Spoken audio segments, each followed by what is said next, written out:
Welcome back, lovely people. We are surrounded today by butterflies, as you might have noticed. Hi, Shell. Hi, Shell. How you doing, love? Hi, I'm good. So many butterflies in our room today. And we also have the butterfly lady today, which is Maria Romero. Hi, Maria. Hi, Michelle and Hi, Shell. So Maria. lovely to be here. Yeah, we are Excited. really lucky to have you.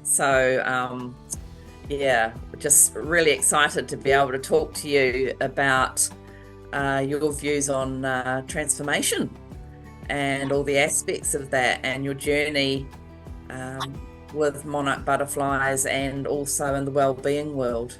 I'm talking to New Zealand actually, because both of you come from New Zealand, which is Please. quite funny tonight.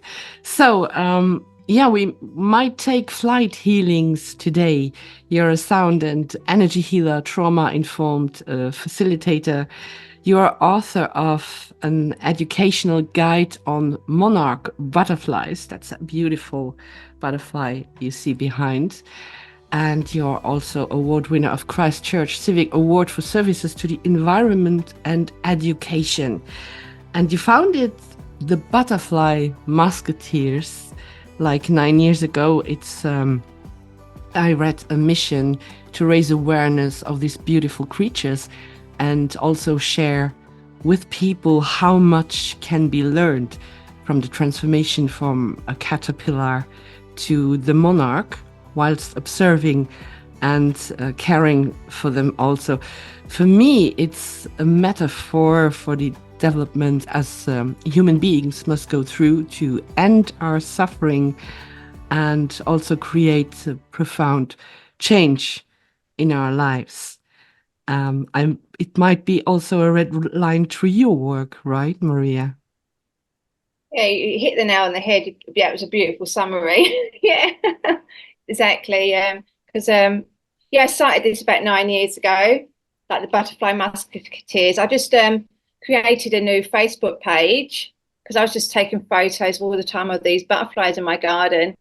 And I didn't want to spam all my friends on Facebook, so I created a new page, and that was purely how it all started, And then I started adding facts to every photo, and they just like became like a really beautiful passion that out of nowhere, Like so, it started purely from the heart. Like it was never my goal to write a book or go into schools, or I didn't know what was going to happen. You just like follow the breadcrumbs.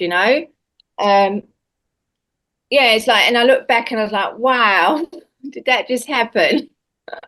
Um, yeah, it just started with my children really. Like, I thought it was quite fascinating how you can get like a plant from like garden centre, bring it home, and you can watch this like miracle happen in your own back garden. Like watching this caterpillar just eating every day. You're like observing nature, like the beautiful wonderment of nature, and then turning into a chrysalis. It's all brand new to me. It was all like I didn't even know what the word chrysalis was. It was just fascinating. This is something I didn't learn in London because we don't have monarchs over there.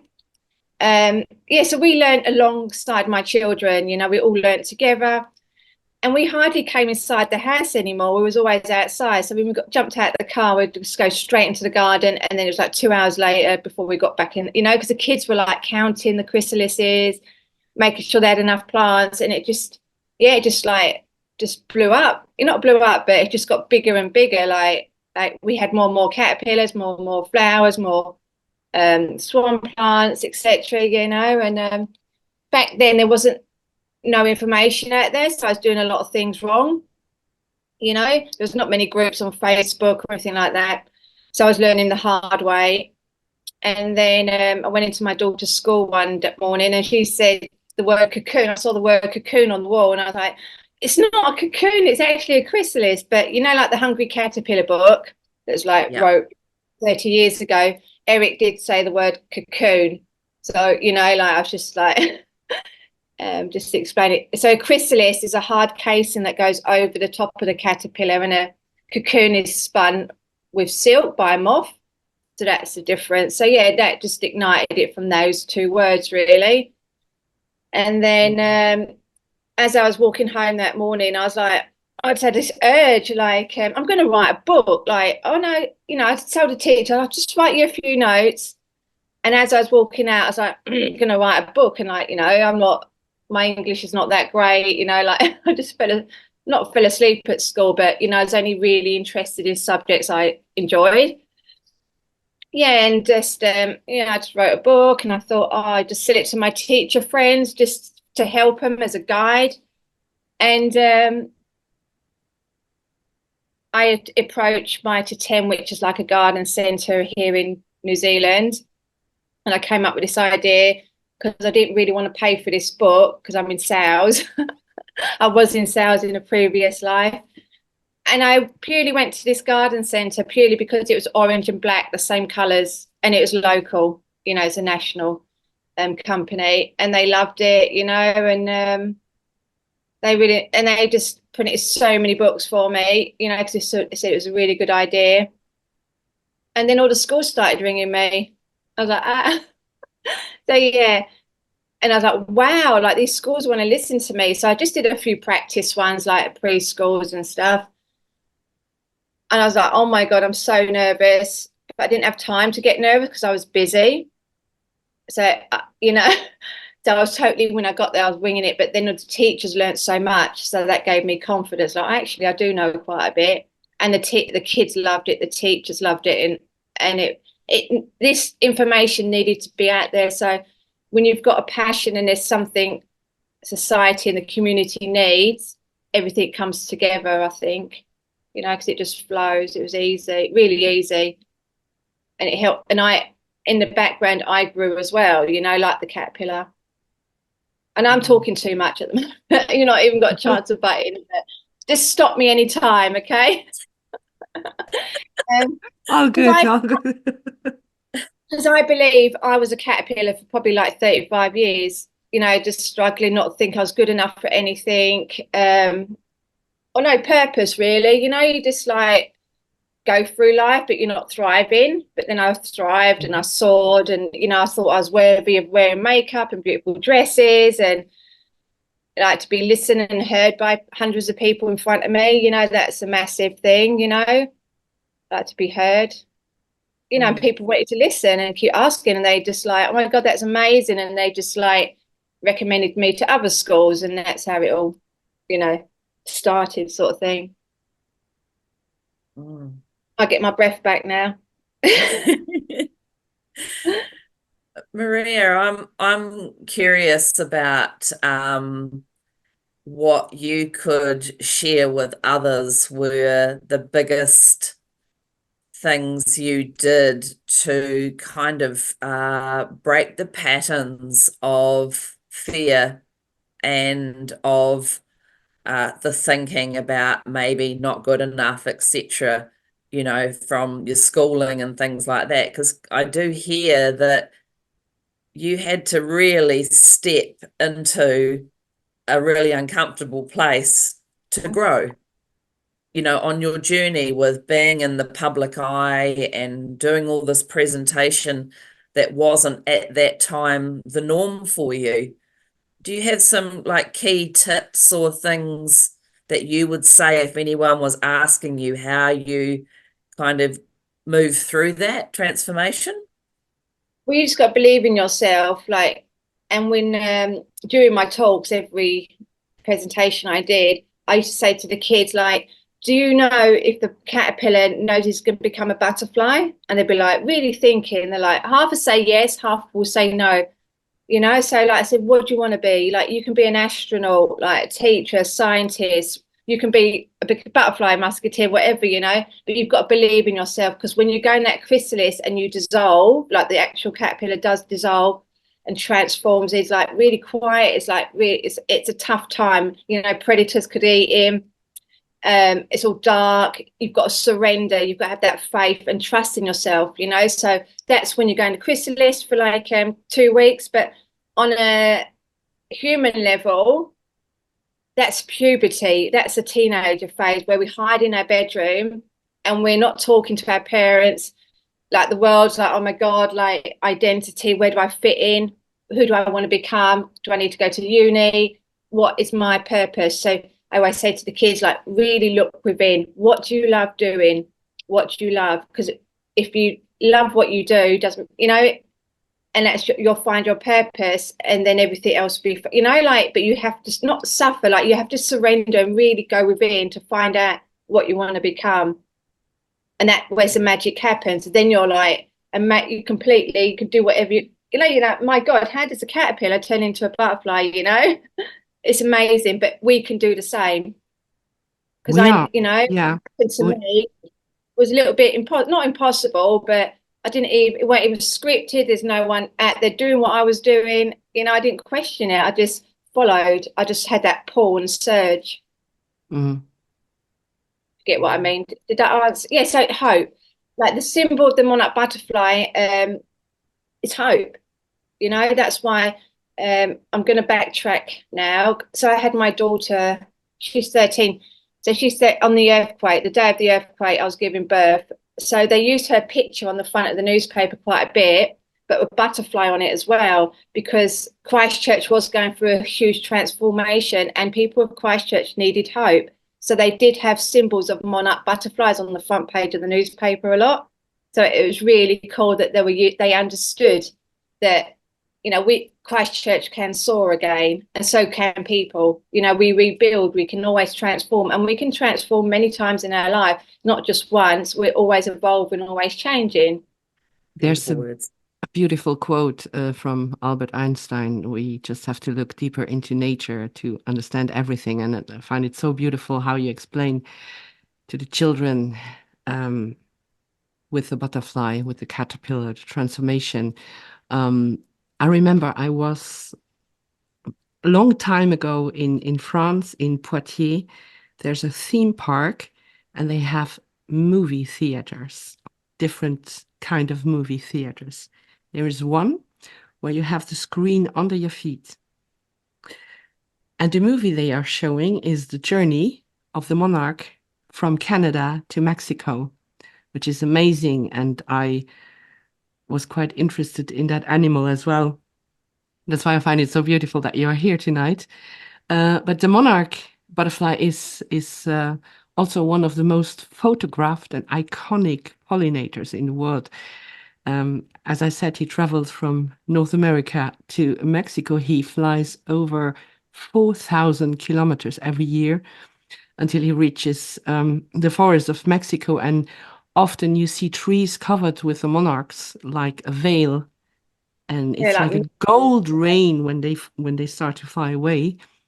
As you explained beautifully, to explain the transformation in a metaphor for the puberty to the kids, it's also a message for us, I believe, because just when the caterpillar thought, I'm incapable of moving, it became a butterfly. So for me, there's also a message to not be afraid, to believe change is a beautiful thing. And also, as you said, all human beings have the ability to transform, like a caterpillar emerging from his cocoon, from his chrysalis, and then taking to the sky. And there's also this dark night of the soul in it, to go out and to follow your heart, to follow your intuition, to do what's your purpose. Rhinos, why can't we? They're showing us how to live, and you know, we're like we can mirror them. And going back to Mexico, this is what I find so fascinating. Like these brand new butterflies that are only like 6 to 2 months old, like they've just like come out of their chrysalis. How do they know how to go? Why do they go to Mexico? Yeah, like their great like they're all their previous ancestors went. That's what I find a miracle, like fascinating. Like it's the longest migration in the world, and that's why there's so many photos of them, because they're not scared of humans. They like, we had like a sort of same vibration as them. Like, you know, with all our native butterflies here in New Zealand, as soon as you get close to them, they go straight away. They're just so scared. But with monarch butterflies, we can get really close. You know, like They might, I don't know, like, I don't know if they love us or we, I don't know, they just trust us or it's just the way they are. But like that mess, they're, you know, the smallest creature, but like how on earth do they know where to meet all their other butterflies in Mexico? That, you know, it's like the pull of the magnetic, you know, like sun, you know, like it's just that instinct in them, you know, they're using their intuition to get to the Mexico, to the mountains where they hibernate for like 3 to 4 months, and then they turn around, come back towards America, lay their eggs, and then their journey is like finished and sort of thing, you know. But I find that a massive miracle. And we've got the same here in Christchurch. We've got all the parks that they you know, I used to tell the kids this, like, how do they know which park to go? They go to the same tree their great grandparents went to, you know, like, how do they know? I just think it's fascinating, you know. They're like, their brains are small as a sesame seeds, but they've got all that intelligence inside, you know. Yeah. Yeah.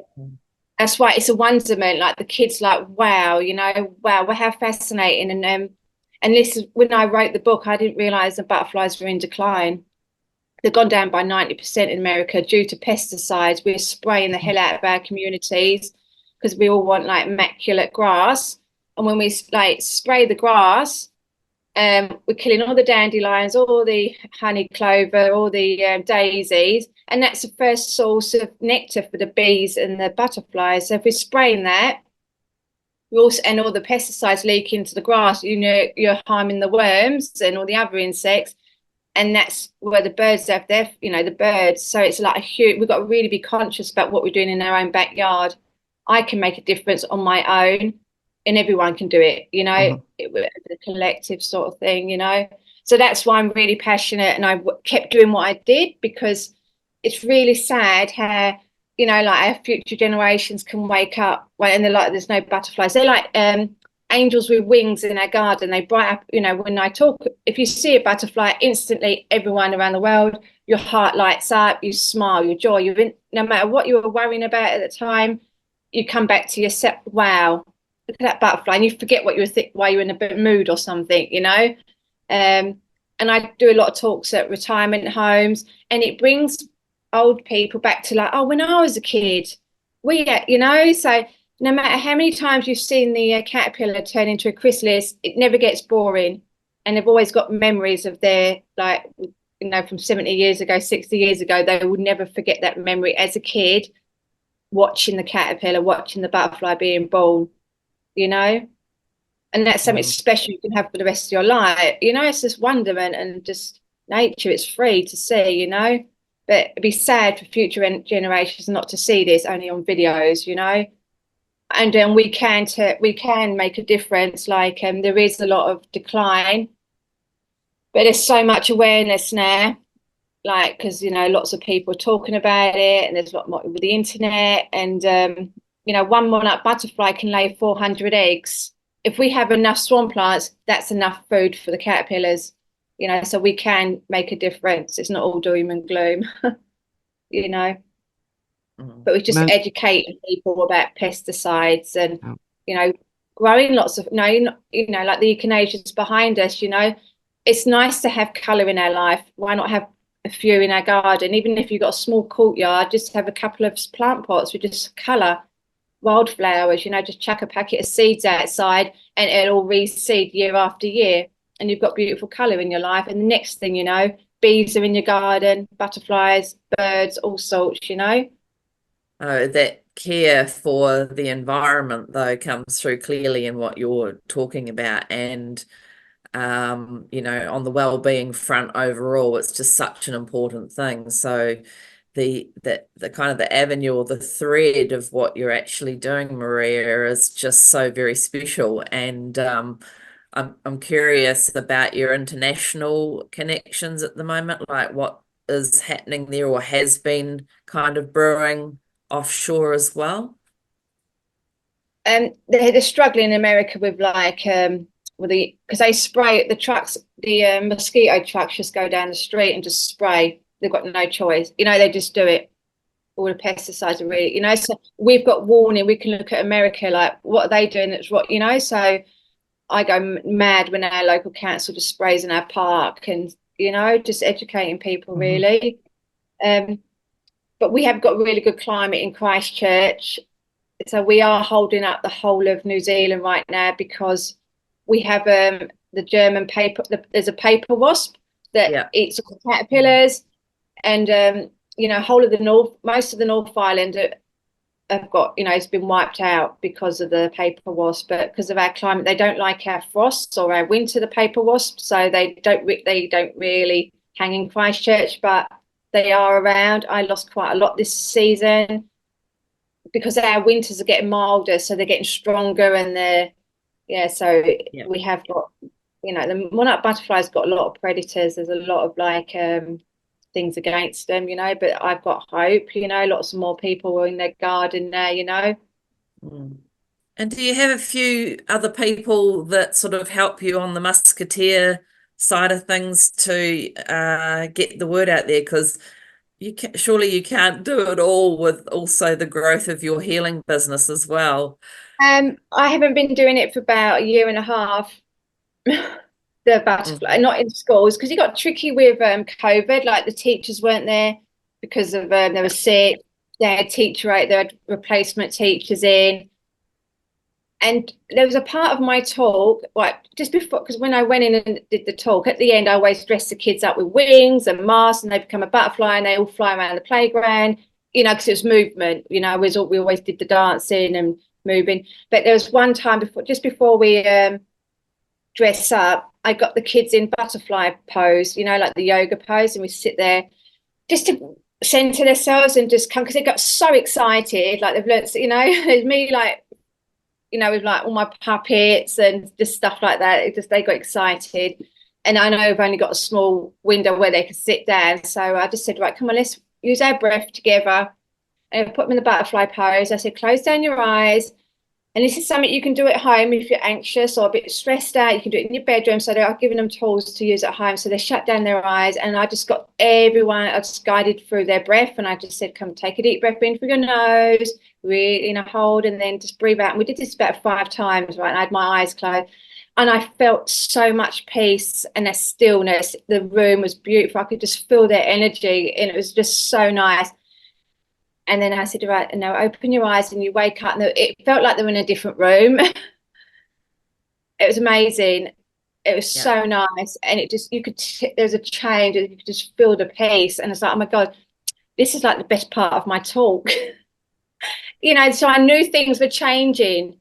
I wanted more peace than just talking over hundreds of people, and just the chaos and the excitement.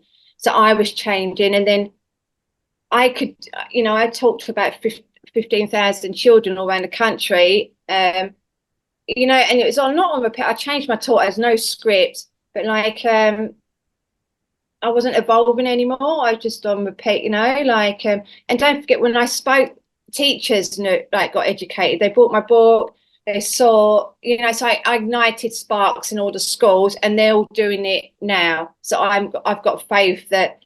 And there's loads more people doing this work now. They are Musketeers, because I can't do this. I just ignited people's flames and said, look, inspired them. People that gave up, they're like, oh no, I spent too much money on swan plants, I'm never doing it again. But seeing you has inspired me, and I'm gonna do my bit now, because it's really important. I didn't realize we're in decline, and all I do now is garden talks, friendship groups, retirement homes, and people, because I still like to wear a dress, and I still like, it's part of me, and I still do it in my garden, but I won't do it where it wears me out, because traveling, and it just was not zap my energy. I loved it, but it's full on.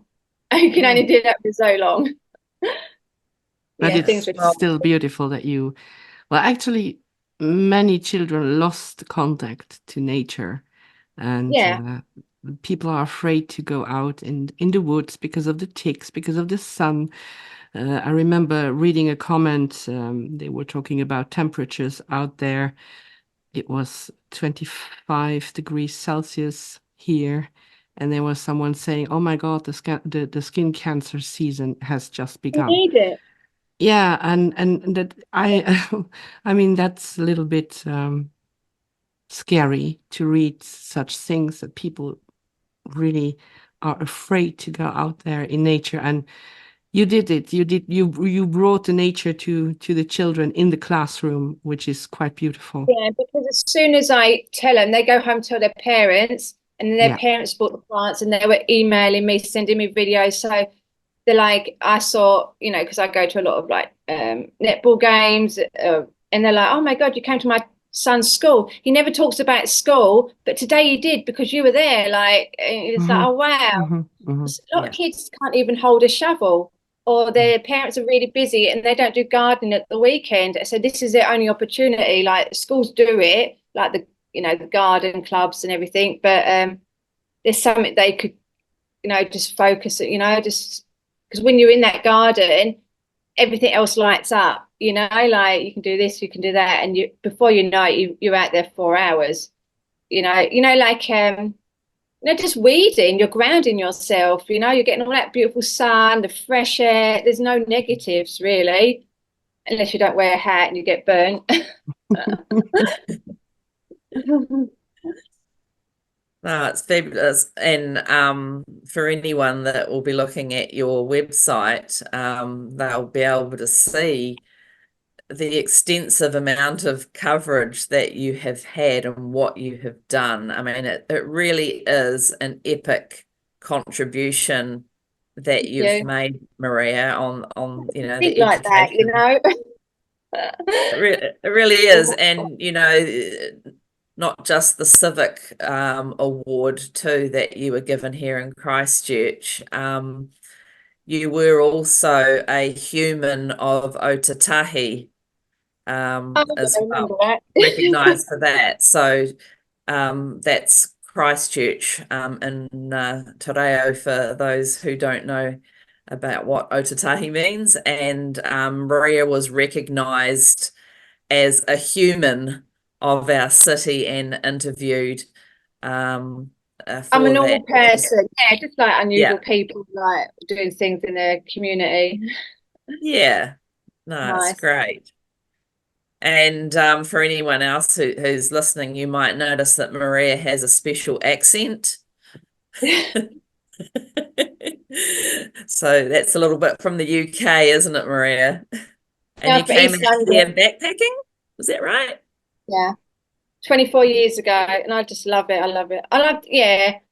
I I know this did is your the home. Yeah. corporate rat race to London, and now I'm like, wow, you can do anything in these. You can create your own job. Like you've got that freedom and to become whoever you want to be. You just loose, start fresh.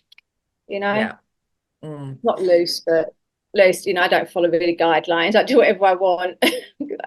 Well, that's another transformation aspect, isn't it? Moving countries and then stepping into the unknown in the country and Yeah, looking, you're an absolute Kiwi and the evolution in the time that you've been here, and now more so into take flight healings. So do you want to share a little bit more about where you're at with your healing business at the moment, what you're doing? well, I've been doing healing for about 20 years, but secretly. So like when people say, what do you do in the winter? And I hibernate like a butterfly, but I'd always do the healings because um, with the butterflies, it was seasonal. I could only work for 3 months of the year because it was summertime. But then about 10 years ago, I had this urge. I don't know what I typed in on Google, just like people coming to me all the time. And I need to get like really not clued up, but just hold the space, get certified and stuff. So that was about 10 years ago. And realizing, I need to do this so I can help people. But I didn't realize I had to do so much healing on myself as well. I was so naive. I didn't have a clue. I was like, why would you heal yourself? Like, because it's just buried so deep. Um, yeah, so it's fascinating. Now I do all the sand bowls in schools. So, I've always had, so when I created the Butterflies Musketeers in 2013, I always knew these would merge because it's the same thing, really. Transformation with nature but then you can do it with the healing as well. So I know it's the same thing. So the parallels just merged, because I'm still teaching about transformation and connection, but it's just in a different format where I just talk to all the layers, many layers of the person's like mental, emotional, so they can change, and I ignite their spark in their soul. They can become like a butterfly, because I see potential in people, because people saw potential in me when I didn't know I had potential. So you're just igniting people's souls again, to get rid of that baggage and that dead energy that doesn't serve them anymore, so they can become, they can find their purpose again. That's my mission, sort of thing. But instead of doing it to like 300 people once, over a day, I just do a few.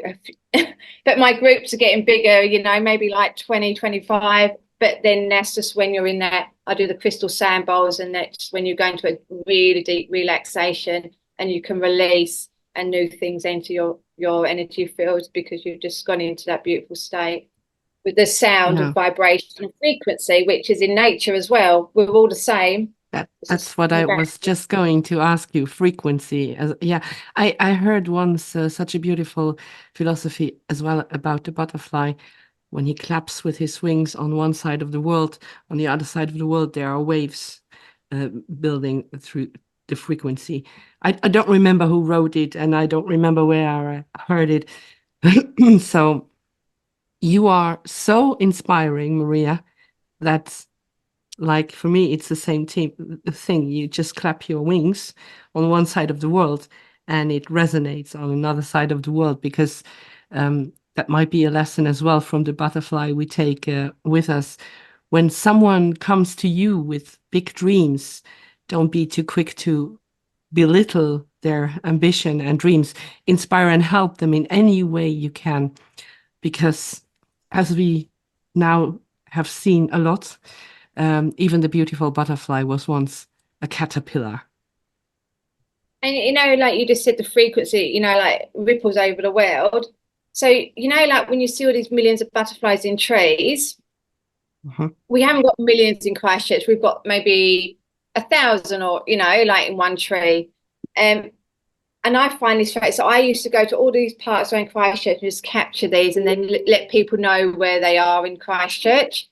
But the frequency I always found fascinating. So I take my big camera, and when I touch the lens and press the button down, the butterflies at the top of the tree would flap their wings. And I was like, that's a bit of a coincidence.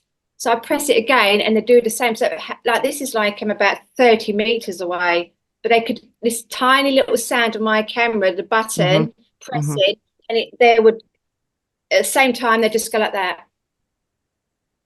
That's frequency, that's vibration, So so who knows if that, but going, that's why I keep doing it, because stuff like that I find fascinating.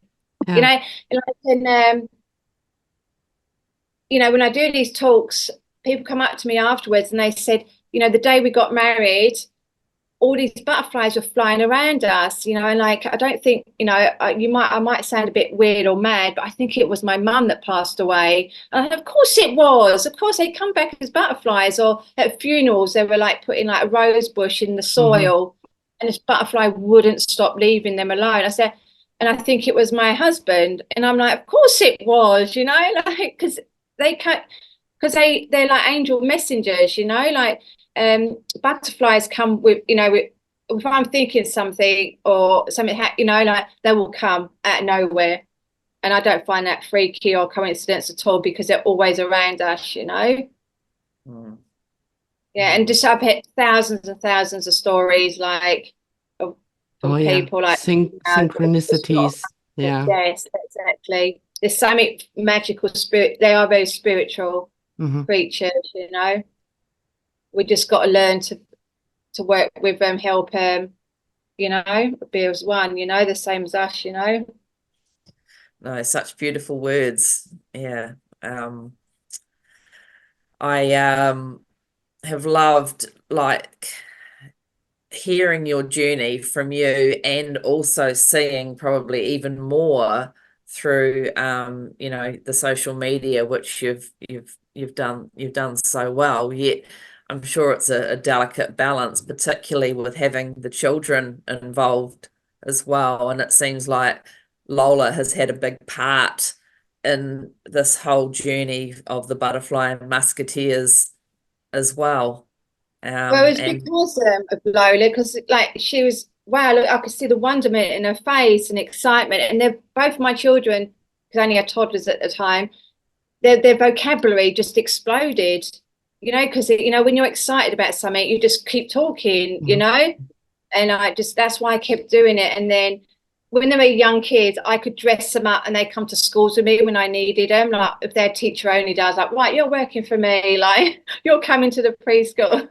And then as they got to year like 6 and 7, I pulled Lucas out of school maybe 3-4 years ago, and I took him to Queenstown. I paid him $50 a day, and it's really cool for him to be up there, chatting. The same with Lola.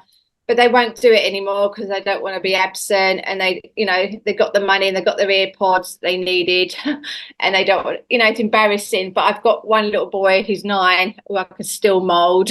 But used to come with me, but like they just think this is natural, normal, that mummy can get dressed up and be herself and work for herself. But it's just like, so like they're not going to listen to me, but they can watch me. So it gives them hope that they can become anything, like, and just 1 minute she's doing healings, and then she's got this, and then, like variety and not bored, just try, do what you want. Yeah. It's not, yeah. It gives them hope. Also teaching them to stay open to anything. Yeah.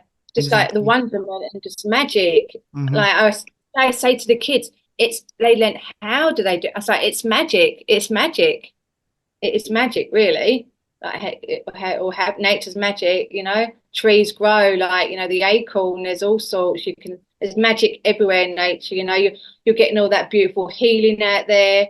Your mood changes, like you get that natural that all those endorphins, and like people say that, I know a lot of people that are grieving, that they just send me loads of photos, and I know they're healing through nature because I can feel their words and their excitement, and it's really good for them being outside, learning and having a purpose again.